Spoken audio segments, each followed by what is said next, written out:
You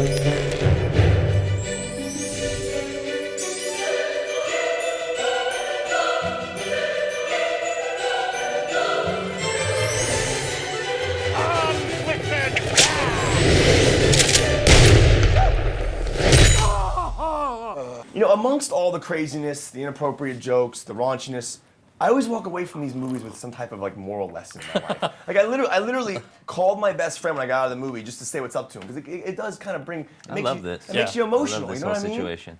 What is that movie for you? What is that crazy, inappropriate movie for you that you took away a moral lesson from, or something that you've kind of taken away from? That's a good question. I feel like probably. I really like Goonies. I know it's not an R-rated comedy, but back in the day, I remember that was something that I really felt like, man, I'm lucky to have good friends. Right. I'll go with Pulp Fiction. It's like this ultra-violent. Wow. Yes. Wow. Yes. I gotta show that on camera. I gotta get let them. I gotta get you one of these. Wow. You gotta take it out. That's rocking it out. You gotta get you. I'm gonna send you one. Yeah, I got nothing in there. Okay. That's the difference between you and Sam Jackson. The contents of your wallet. You need like $1,500 in cash in that thing. But that movie was so crazy and off the wall, and the situations were so ridiculous. But it does make you think about things like, loyalty, friendship, what all those things mean, and so. I shot Santa Claus in the face. He's real, and I shot him in the face. What? Do you want to see my room? Ah, married. He's singled up. Hi, Kumar. Sorry, I don't date black guys. What? What are you doing? What? My daughter's in there. What?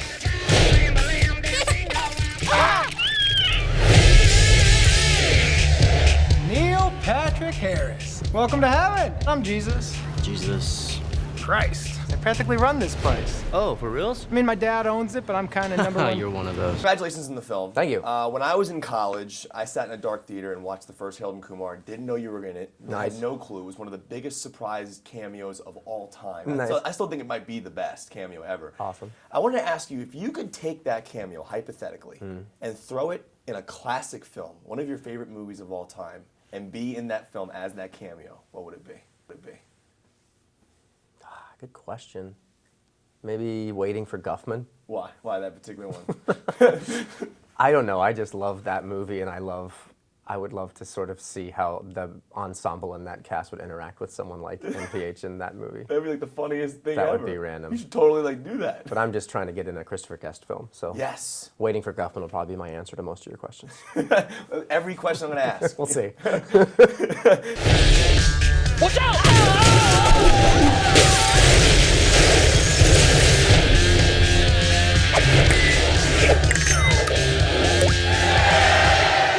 Who are those guys? I think I was starting to trip out a little bit. Those kids put something in here. Dude, we're claymated. Awesome!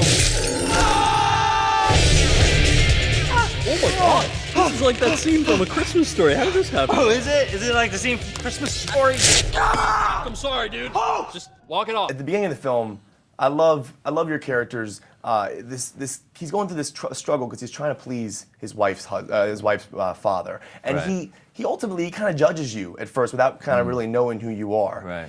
When you guys first came to Hollywood, was there a moment where like you felt like you were being judged before they even got to see your talents and see who you guys were, and how do you overcome that? Like, what was the struggle for you when you first came to Hollywood? I think every actor goes through that. That's kind of the nature of the acting bit here, is that, you send in a headshot, somebody thinks you either look the part or you don't look the part, and after they've made that decision, then they either let you or don't let you come in and audition for something. So regardless of your background, everyone goes through that process. It's just, I think especially if you're not white or black, or especially if you're a woman, there are a lot more hurdles you have to jump through, both when you're starting out and when you continue. I remember I was up for a movie a couple of weeks ago, and the casting director called my manager and said, Denzel's the lead, and we don't think we can have two people of color in the movie, so sorry. Are you like, serious? Wow, that's crazy to me that that's still what they're doing. But it happens. Look, it goes with the territory. You just kind of have to, you choose the profession. I could easily go off and be something else, and I just think there's still a magic to filmmaking that I love, and I love making movies like this that kind of break those barriers down a little bit. John, for you? Yeah, I mean, you have to get over you know, it's a weird thing because you have to think about what they're thinking and you have to completely cease thinking about what they're thinking about what you look like. You know? You could have really simplified that. But so you're aware of it, but you have to stop. You know, in practice, you have to sort of stop thinking about it. But it's always something there, and it never completely goes away. But it does get better. And I will say, for instance, when we, as an example, when we did the first movie, we talked about, on that press tour, we talked about race nonstop. And it was partially because the movie was more concerned with race. But on this tour, talking about this third one, we haven't been discussing it as much, and it's kind of great that, you know, that, and I think that the first tour was about justifying our color, you know, saying it's so weird to have these faces in a movie that we had to talk about it all the time. Right. And now we're not talking about it so much because people are more used to it. I don't know, hasn't the whole 3D thing jumped the shark by now? You don't understand. It makes Avatar look avatarded. It's gonna be amazing. Who are you looking at?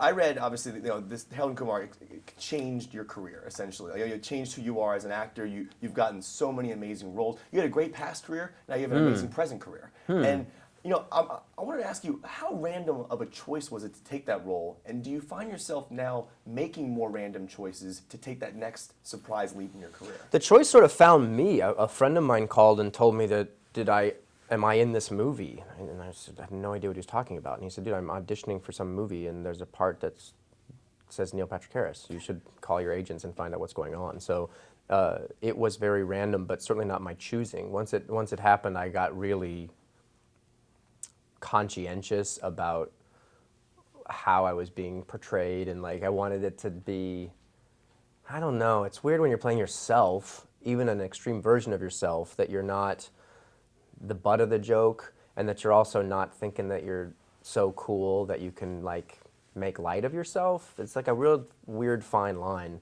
And thankfully John and Hayden, our writers and creators of this franchise of films, have a real good sense of where that line is. Like they're really good at going super dark and super effed up, and at the same time staying sort of authentic and honoring the role. I don't know if that sounded pretentious. No, not at all. That's like the tricky thing to try and find the fine line between.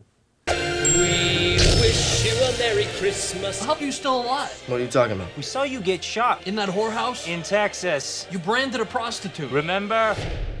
You have to be more specific. A Very Harold and Kumar 3D Christmas. In 3D. Why don't you take your sweater off? For a massage. Just a couple girlfriends. Okay. Get off of me! Oh, I thought you were gay. I am gay. Gay for that. Against the munchies.